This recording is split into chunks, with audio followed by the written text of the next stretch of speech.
সব নিষিদ্ধ করে এই বিএনপি জামাতটা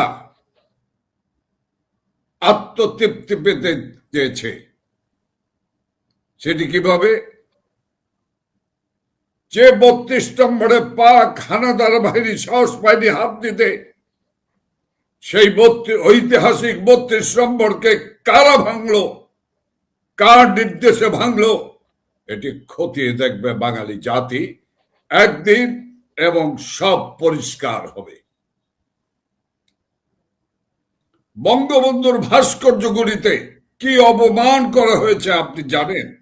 আমরা জানি, দেশবাসী স্বচক্ষে দেখেছে।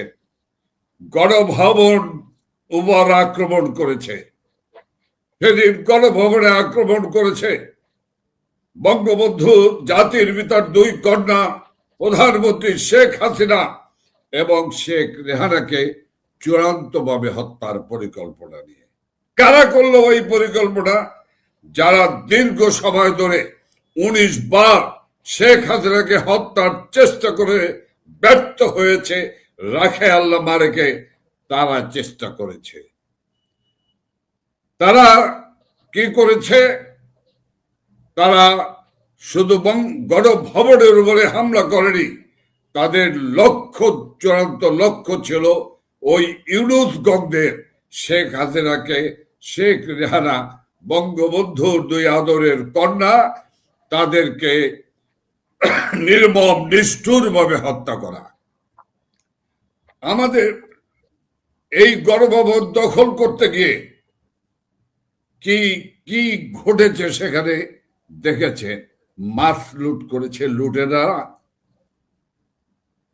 ফ্যান চুরি করেছে, ফ্যান লুট করেছে, এসি লুট করেছে, শাড়ি কাপড় লুট করেছে, হাঁস মুরগি লুট করেছে। লুটের এক মাতম কায়েম করেছে। সারা দেশে আগুনে জ্বালিয়ে পুড়িয়ে ছারখার করে দিয়েছিল সরকারি প্রতিষ্ঠান থেকে শুরু করে আওয়ামী লীগের হাজার হাজার নেতা কর্মীর বাড়ি পুড়িয়ে ভস্ম বাড়িয়ে দিয়েছে। মায়ের সামনে মেয়েকে রেপ করেছে, ভাইয়ের সামনে বোনকে রেপ করেছে। জাতীয় নেতৃবৃন্দ সহ সারা বাংলাদেশের সকল নেতা কর্মীকে কারাগারে নিক্ষেপ করেছে প্রায় 1.5 লক্ষাধিক। তৌফিক মারুফ, আমি একটু লম্বাই করে ফেললাম। আমি শুধু বলতে চাই আওয়ামী লীগকে নিশ্চিহ্ন করা যায় না। এটি ফিনিক্স পাখির মতো, একে পুড়িয়ে ছাই বানালেও ওই ভস্ম থেকে আবার বেরিয়ে আবার নিজস্ব মূর্তি নিয়ে বেরিয়ে আসে। এই জায়গাটিতে আমি একটু আপনাকে থামিয়ে আমি একটু প্রশ্ন, আমি এই জায়গাটি আপনি যে পিন পয়েন্ট করেছেন, আমি সেই জায়গাটি বলতে চাই। জি, ডক্টর ইউনূস সরকারি ঘোষণা দিয়ে আওয়ামী লীগকে নিষিদ্ধ করলেন, আর আজকে যারা ক্ষমতাসীন রয়েছেন এবং বিরোধী দলে রয়েছেন, তারা কি সুন্দর হাততালি দিয়ে আওয়ামী লীগের নিষিদ্ধকরণ আইন পাশ করে নিলেন। কি অবাক পৃথিবী তাকিয়ে রয়। আপনি বলেছেন 6.5 কোটি মানুষ আওয়ামী লীগকে নিষিদ্ধ করার পর ওদের মুখে থুথু মেরে বলে দিয়েছে আমি আওয়ামী লীগ। ছবি না দিয়ে বলে নাই, কিন্তু নিজের ছবি দিয়ে বলেছে আমি আওয়ামী লীগ। ওদের মুখে থুথু দিয়েছে, ওদেরকে ধিক্কার দিয়েছে। অবশ্য যাদের 1 কান কাটা সে হাটে 1 পাশ দিয়ে, যার 2 কান কাটা সে হাটে রাস্তার মাঝখান দিয়ে, ওদের লজ্জা শরম কিছু নেই। এখন প্রশ্ন হলো, এরপরও কি বলতে হবে এ আওয়ামী লীগের অবস্থা কি, এ আওয়ামী লীগের অবস্থান কি? আমি আপনাকে বলবো, যারা আজকে রাষ্ট্র ক্ষমতা দখল করে রয়েছে, যারা একদিন বিএনপি জামাত জোট গঠন করে সারা দেশে হত্যার লীলাভূমিতে পরিণত করেছিল 2001 সনে, রাস্তার গাছ কেটে ফেলেছে, হাজার হাজার আওয়ামী লীগের নেতা কর্মীকে হত্যা করেছিল, তারা এখন দুইজনে দুই দিকে খেলছেন, সমঝোতামূলক দুই দিকে খেলছেন। আমি বলতে চাই, আজকে কিছুক্ষণ আগে একটা 10 বছরের শিশু সে চিৎকার করে বলছে, কোথায় বলছে জানেন? কৃষকের ক্ষেতে দাঁড়িয়ে, আমি আওয়ামী লীগ, আমি জয় বাংলা, আমি আবার মৃত্যু পর্যন্ত আওয়ামী লীগ করব। ক্ষমতার মোহে, ক্ষমতার দম্ভে ওদের কানে যায় না। তবে আমি একটি কথা বলে রাখতে চাই, এই দুই শক্তিকে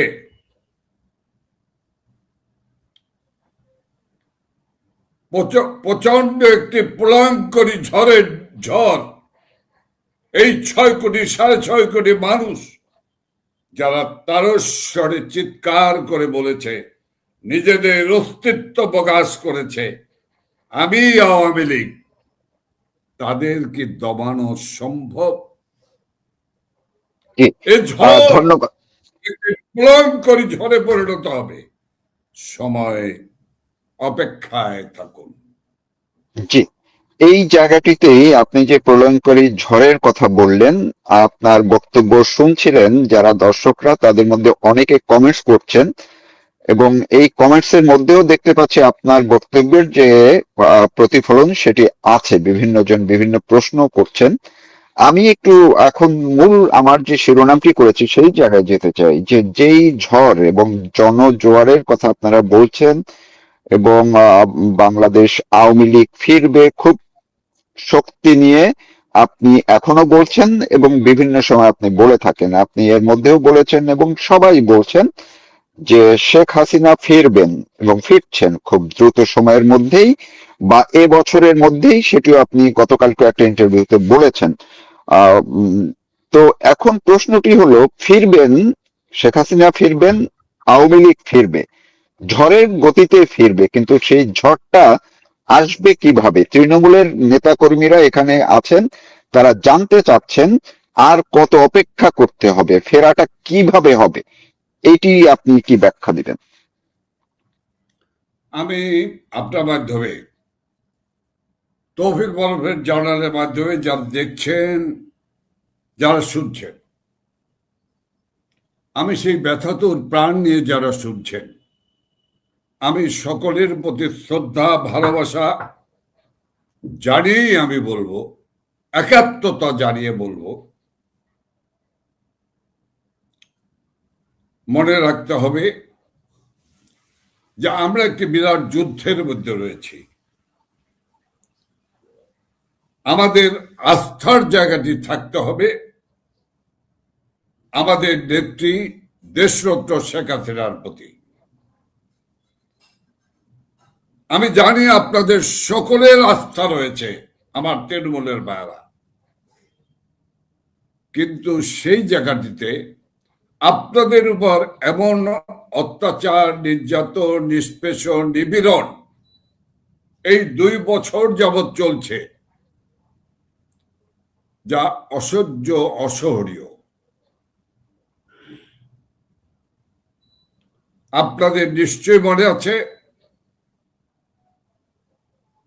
2006 সনে মঈনুদ্দিন ফখরুদ্দিনরা যখন ক্ষমতা দখল করেছিল, 111 ঘটনা ঘটেছিল, তখনও কিন্তু মাননীয় নেত্রী শেখ হাসিনা বাংলাদেশে ফিরে যেতে চাইলে তাকে বাধার সৃষ্টি করেছিলেন। তিনি বলেছিলেন, আমার বিরুদ্ধে মামলা, আমি মোকাবেলা করতে যাব, সেই আমি মামলার মুখোমুখি হব, আমি কোনো বাধা মানি না, আমি আমার দেশে ফিরে যাবই। এবং ফ্লাইট গুলিকে নিষেধ করে দিয়েছিল শেখ হাসিনাকে বহনকারী কোনো বিমান লন্ডন থেকে হিথ্রো থেকে ছেড়ে আসলে সেই বিমানকে নামতে তো দেওয়াই হবে না, তার রুট পারমিট ক্যান্সেল করে দেওয়া হবে। বঙ্গবন্ধুর রক্ত যার ধমনীতে প্রবাহিত, যে রক্ত পরভাব মানে না, সেই রক্তের উত্তরাধিকার শেখ হাসিনাকে দবানো কি অত সহজ?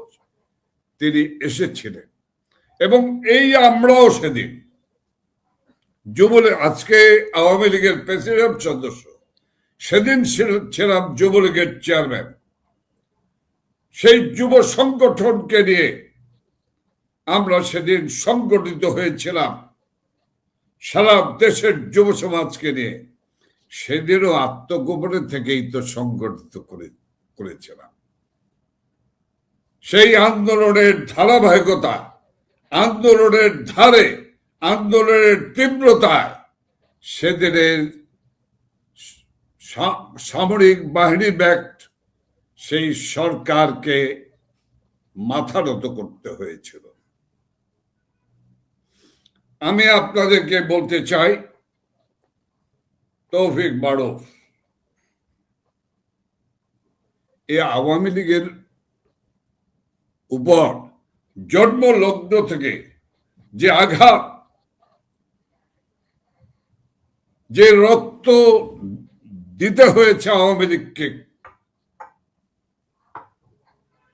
তালে তালে, এত রক্ত, এত আত্মবলিদান কি পৃথিবীর কোন রাজনৈতিক দলকে দিতে হয়েছে? একমাত্র আওয়ামী লীগকেই দিতে হয়েছে। আমাদের দূরদর্শী নেতা, দুঃসাহসিক নেতা শেখ হাসিনার নেতৃত্বে আমরা এগিয়ে যাচ্ছি।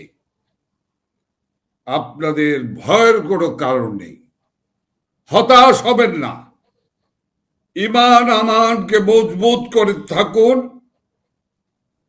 ইনশাল্লাহ সেদিন যেভাবে পরাজিত হয়েছিল,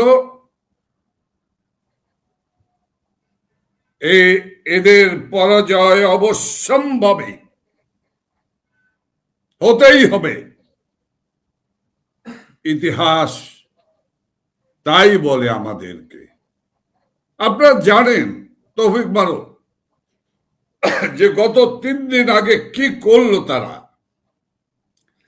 বাংলাদেশ আওয়ামী লীগকে নিষিদ্ধকরণ আইন পাশ করে, সংসদে পাশ করে, ওই মাওলানা আজহারুল ইসলাম যে 71-এর যুদ্ধ অপরাধী যার ফাঁসি হয়েছিল, সে প্রথম কাতারে বসে টেবিল চাপড়িয়ে সমর্থন দিয়েছে।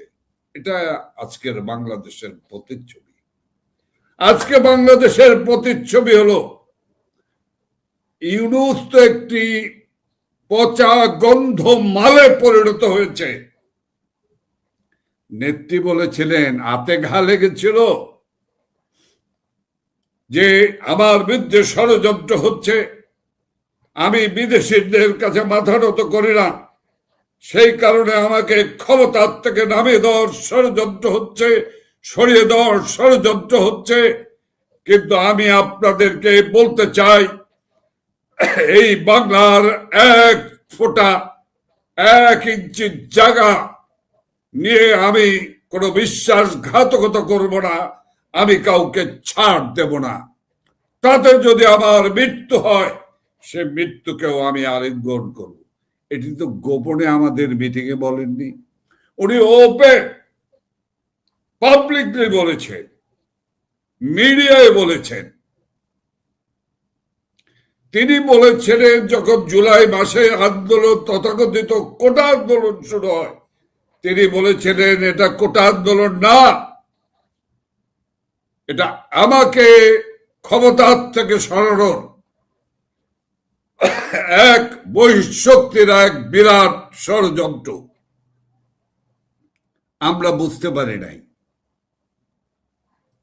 মানুষ তখন বুঝতে পারে নাই, কারণ শেখ হাসিনার মতো লৌহ মানবী মানুষের আস্থার জায়গাটা এমন এক পর্যায়ে ছিল তারা বিশ্বাসই করতে পারে না যে তাদের নেতা শেখ হাসিনাকে কোন ক্ষমতাচ্যুত করতে পারবে। কিন্তু একটি বিষয় তিনি বলেছিলেন, বিদেশি অস্ত্র ঢুকেছে, এই মিছিল যারা করছে তাদেরকে পিছন থেকে হত্যা করে লাশের রাজনীতি করে দেশের ভিতর একটি অস্থিতিশীল পরিস্থিতির সৃষ্টি করবে। ভালো লাগে না। আজকে ব্রিগেডিয়ার সাখাওয়াত হোসেন উপদেষ্টা, ইউনূসের উপদেষ্টা স্বীকার করে নাই যে ওই যে রাইফেল দিয়ে তাক করা হয়েছিল তাকে সতর্ক করা হয়েছে যে এই স্নাইপার রাইফেল এরিয়ার মধ্যে স্যার ঢুকবেন না, তাহলে আপনার জীবন নাশ হয়ে যাবে। কুখ্যাত লুটেরা এই আসিফ নজরুল উপদেষ্টা, সেও অবশেষে স্বীকার পেয়েছে যে আমি সেদিন বুঝতে পারিনি স্নাইপার রাইফেল যে এভাবে ঘটনা ঘটাতে পারে। কাজেই আমি বলবো যে সেই স্নাইপার রাইফেল কোথা থেকে এলো, কারা গুলি চালালো, কারা ছাত্র হত্যা করলো। নেত্রী রক্তের রাজনীতি করে না, কোনদিন করে না।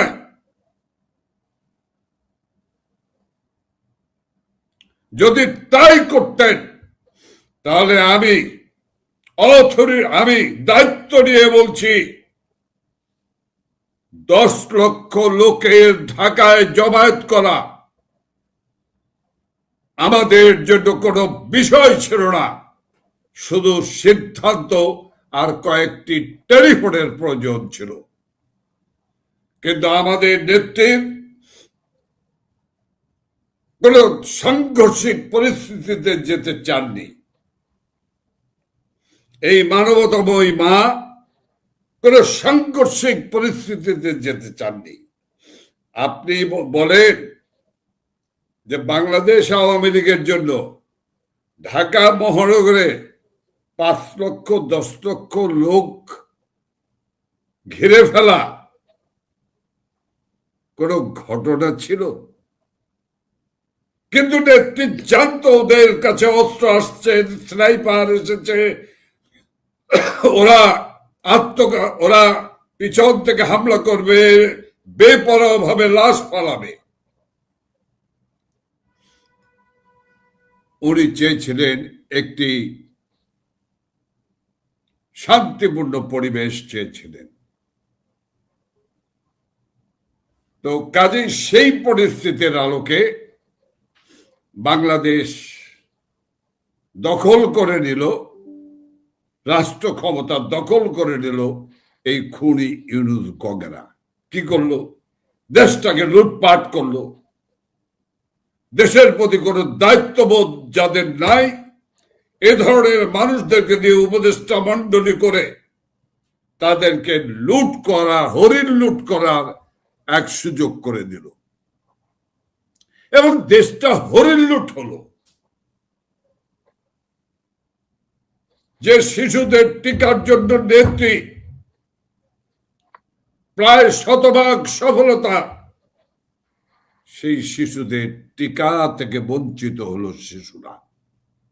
মৃত্যু করে ঢলে বলল 167টি শিশু, প্রায় 2000 শিশু এখন মৃত্যু যন্ত্রণায় ভুগছে। হাসপাতালে যাবেন, সিরিঞ্জ, ঔষধ, ভ্যাকসিন তো দূরের কথা, ব্যান্ডেজ পর্যন্ত নেই। বিদ্যুৎ সংকটে সমগ্র দেশ দিশেহারা। সমগ্র দেশ দিশেহারা।